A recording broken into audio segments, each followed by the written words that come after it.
Hey Pragati, thank you so much for your draft so far. My comments are generally sort of about the structure of the draft. I think we talk about the dancing cat and you talk about the events that they host, and then you get into Mary elaborating on them.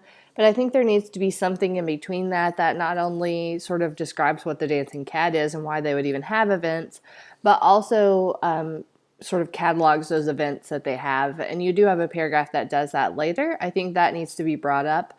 And I think there just needs to be a sentence or two, no big focus, but at least a sentence or two that explains what the dancing cat is and why they do those events.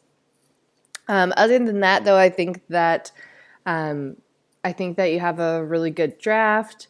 Um, I know that the focus is on events and that continues all the way through. So I don't really see any need for you to elaborate more on her day job or what else she does at the Dancing Cat or what else she does in her life. I know that you say that that is her identity, but like you also said, it doesn't really fit with the story you're telling. So you're sort of telling the story of her as the creative mind behind the events. With that being said, I also think that there could be a little bit more of a focus on how she organizes the events or how she comes up with the ideas for the events, sort of getting to that creative mindset of like what is going on in order for her to plan these events. What does she have to do? What does she have to prepare? How does she have to advertise? Those sorts of things.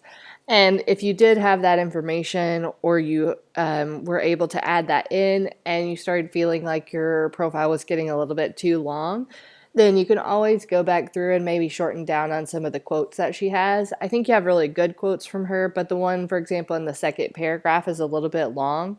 Um, but that's sort of like content does that, so I don't have a huge problem with it. But I'm just saying if you were to add some more information in that sort of more focused on like what is the background behind getting the events ready or what sort of organizational or creative process does she have to go through to get those events ready, then I think you could shorten down on some of those quotes.